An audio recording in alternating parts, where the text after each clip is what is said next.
Hello दोस्तों, आप सभी का स्वागत है करंट अफेयर्स के सेशन में। और आज है 19 मई। तो चलिए शुरू करते हैं 18 और 19 मई का करंट अफेयर्स एमसीक्यू। जो सबसे पहला क्वेश्चन है वो है, कौन सा मिशन भारत के पहले जैविक प्रयोगों को अंतर्राष्ट्रीय अंतरिक्ष स्टेशन तक ले जाएगा। यानी कि भारत आईएसएस पर कौन सा जैविक प्रयोग कर रहा है, किस मिशन के तहत कर रहा है।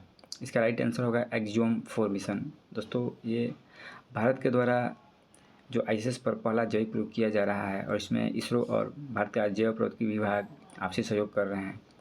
और इस मिशन का जो उद्देश्य है कि सूक्ष्म ग्रेविटी में किस तरह से जो माइक्रो एल्गी हैं और साइनोबैक्टीरिया उनके व्यवहार का अध्ययन किया जा रहा है। और यह mission Axiom 4 mission bio E3 जो भारत सरकार की पॉलिसी है उसके अंतर्गत ये आता है, जो सतत विकास और जैव प्रौद्योगिकी को उपयोग को बढ़ावा देने पर बल देता है। E3 जो है तो उसका है बायोटेक्नोलॉजी का इकोनॉमी, इन्वायरमेंट और एम्प्लॉयमेंट जनरेशन के लिए किस तरह इस्तेमाल किया जाए। अभी हाल फिलहाल भारत जो टॉप के 12 कंट्री है उसमें से एक है बायोटेक्नोलॉजी के क्षेत्र में, और एशिया प्रशांत क्षेत्र में यह तीसरे स्थान पर है। तो इसी के लिए ये जैविक प्रयोग किया जा रहा है आईएसएस पर। नेक्स्ट क्वेश्चन है, हाल ही में मृत घोषित किया गया याला ग्लेशियर किस देश में स्थित है। याला ग्लेशियर दोस्तों नेपाल में स्थित है और इसे मृत घोषित कर दिया गया है।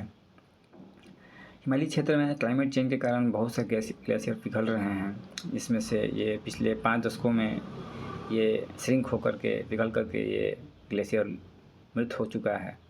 और इसे वहाँ की जो समुदाय हैं और विशेषज्ञ तो इसको औपचारिक श्रद्धांजलि भी दे चुके हैं। तो ये नेपाल में स्थित है। नेक्स्ट क्वेश्चन है, हाल ही में भारतीय सेना ने किस राज्य में तीस्ता प्रहार अभ्यास किया। तो दोस्तों तीस्ता प्रहार तीस्ता नदी के नाम से ही फेमस है और ये पश्चिम बंगाल में किया गया है। भारतीय सेना ने पश्चिम बंगाल के तीस्ता फील्ड फायरिंग रेंज में ये अभ्यास किया है।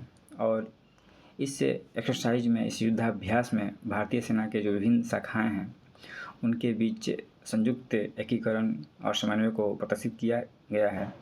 और यह जो युद्धाभ्यास है ऑपरेशन सिंदूर के बैकग्राउंड में किया गया है। जो भारतीय जो हमारी सीमाएं हैं उसके सुरक्षा को मजबूत करने के लिए इस प्रकार के युद्धाभ्यास की बहुत महत्वपूर्ण रोल है। नेक्स्ट क्वेश्चन है, भारतीय जूट निगम किस मंत्रालय के प्रशासनिक नियंत्रण में आता है। दोस्तों ये कपड़ा मंत्रालय के नियंत्रण में आता है।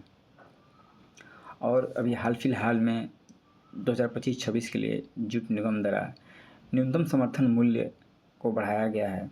प्रति क्विंटल जो है 5335 से बढ़ाकर 5650 किया गया है।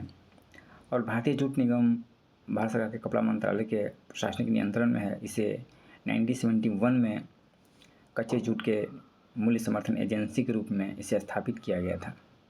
अभी हाल में दोस्तों जो हमारा न्यूनतम समर्थन मूल्य है वो CSCP कृषि लागत और मूल्य आयोग के सिफारिश के आधार पर 22 फसलों के लिए घोषित किया जाता है। MSP न्यूनतम समर्थन मूल्य।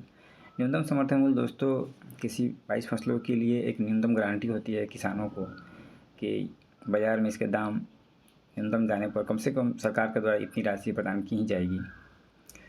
तो इस तरह से किसानों के लिए सुरक्षा का माध्यम बन जाता है। नेक्स्ट क्वेश्चन है, 2025 में विश्व प्रेस स्वतंत्रता सूचकांक में भारत की रैंक क्या है। इंपॉर्टेंट क्वेश्चन है दोस्तों। तो इसमें भारत की रैंक 151 है और ये 180 देशों में ये भारत की रैंकिंग है। विश्व प्रेस स्वतंत्रता सूचकांक दोस्तों रिपोर्टर्स विदाउट बॉर्डर्स के द्वारा जारी किया जाता है प्रति वर्ष।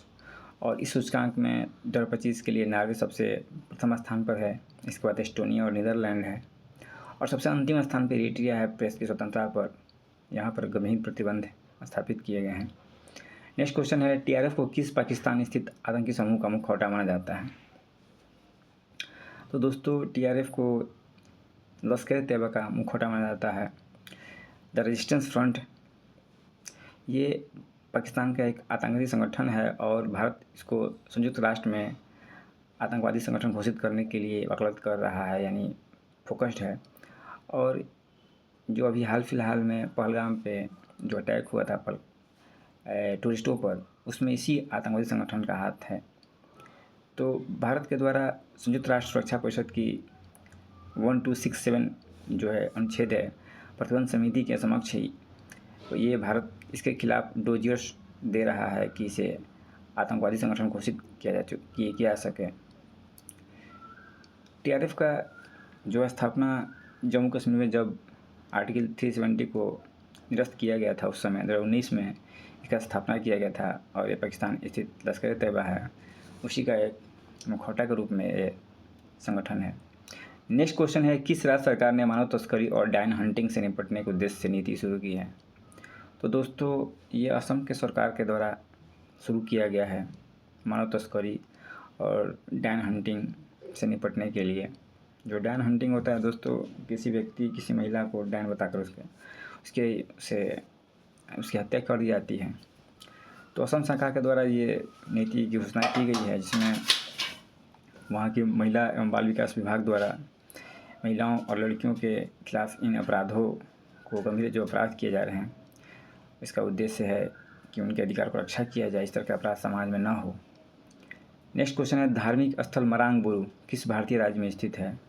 पारसनाथ पहाड़ी। मरांग बुरु को पारसनाथ पहाड़ी भी कहा जाता है। ये झारखंड में स्थित है दोस्तों, हजारीबाग जिले में मरांग बुरु पारसनाथ पहाड़ी। और ये संथाल आदिवासी और जैन समुदायों का एक पवित्र स्थल है। यहाँ पे माना जाता है कि 24 में से जो 20 तीर्थंकर हैं उन्होंने यहीं पे निर्वाण प्राप्त किया था। और ये संथाल आदिवासी जो है मरांग बुरु को एक अपने प्रसिद्ध देवता के रूप में इनकी सांस्कृतिक पहचान के रूप में मानते हैं। और 1855 में संथाल विद्रोह हुआ था सिद्धू और कानू के नेतृत्व में, उनसे भी जोड़ के इसे देखा जाता है। किस संगठन ने पापुआ न्यू गिनी में पोलियो प्रकोप की पुष्टि की है? पोलियो आउटब्रेक हुआ है पापुआ न्यू गिनी में और इसकी पुष्टि विश्व स्वास्थ्य संगठन ने WHO ने किया है। तो दोस्तों पोलियो के बारे में थोड़ा जान लेते हैं। ये एक वायरल बीमारी है जो मुख्य रूप से 5 वर्ष से कम उम्र के बच्चों को प्रभावित करती है।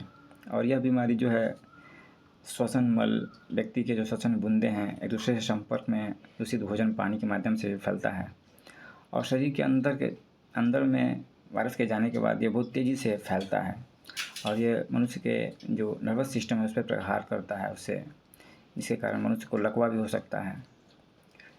तो पोलियो उन्मूलन के खिलाफ वैश्विक पहल 1988 में शुरू किया गया था और अब तो पोलियो के मामले में धीरे धीरे कमी आ रही है। और इस पहल में WHO, राष्ट्रीय सरकार, यूनिसेफ और सबसे अधिक Bill and Melinda Gate Foundation सहित विभिन्न संगठनों का योगदान रहा है। नेक्स्ट क्वेश्चन है, कौन सी रिपोर्ट चीन के किफ़ायती मॉडल के कारण इलेक्ट्रिक कार बाजार में उसके प्रभाव को उजागर करती है? तो दोस्तों ग्लोबल EV आउटलुक 2025 रिपोर्ट आया है और इसमें ये बात कही गई है कि चीन जो इलेक्ट्रिक कार मार्केट है, बाजार है, उसमें उसका डोमिनेंसी है 40% तक, तो उसकी हिस्सेदारी बढ़ती जा रही है। नेक्स्ट क्वेश्चन है, चंद्रयान 5 मिशन पर कौन से देश सहयोग कर रहे हैं? तो दोस्तों ये भारत का मिशन है और इसमें जापान के द्वारा इसमें सहयोग किया जा रहा है। इसे लूपेक्स लूनर पोलर एक्सप्लोरेशन के रूप में भी जाना जाता है और इस मिशन का उद्देश्य यह है कि चंद्रमा की सतह पर पानी और पानी के रूप में बर्फ़ की उपस्थिति का अध्ययन किया जाए। ये मिशन दोस्तों 2027-28 में जापान के स्थिर रॉकेट से लॉन्च किया जाना है। नेक्स्ट क्वेश्चन है, नासा का gravity recovery and interior laboratory mission GRAIL mission का प्राथमिक उद्देश्य क्या था? तो दोस्तों इसका प्राथमिक उद्देश्य चंद्रमा के गुरुत्वाकर्षण क्षेत्र का मानचित्र बनाना और यह मिशन जो है 2011 में लॉन्च किया गया था नासा के द्वारा। और इस मिशन में एब और फ्लो नामक 2 जुड़वा अंतरिक्ष यान छोड़े गए थे और इसका मुख्य उद्देश्य था जो चंद्रमा का ग्रेविटेशनल जो उसका फील्ड है उसका मानचित्र तैयार किया जाए। इस मिशन का प्राथमिक उद्देश्य यही था। अभी हाल फिलहाल में इस मिशन के द्वारा जो सूचनाएं प्राप्त हुई हैं उसके आधार पर यह निष्कर्ष निकाला गया है कि चंद्रमा के जो 2 गोलार्ध हैं उनके बीच में अंतर है, कुछ ऐसा संकेत प्राप्त हो रहे हैं। और जो चंद्रमा का निकटवर्ती भाग है पृथ्वी से, वहाँ पर विशाल मैदान से वो ढका हुआ है और अंधेरा रहता है वहाँ पर, इसे मैरे कहा जाता है। और ये अरबों साल पहले पिघली चट्टानों से ये बनी है जो ठंडी होकर जम गई है और इसका दूर वाला भाग ऊबड़ खाबड़ इलाका है और मैदान स्वरूप में है। यहाँ पर क्रेटर कम पाए जाते हैं और ये डिफरेंस दोस्तों चंद्रमा के इंटरनल पार्ट के में जो चट्टानें हैं उनके डिफरेंस के आधार पे ऐसा निष्कर्ष निकाला जा रहा है। नेक्स्ट क्वेश्चन है, अंतर्राष्ट्रीय ऊर्जा एजेंसी मुख्यालय किस जगह स्थित है? तो दोस्तों ये पेरिस में स्थित है अंतर्राष्ट्रीय ऊर्जा एजेंसी का मुख्यालय। वो सब पूछ चुका है एग्जाम में।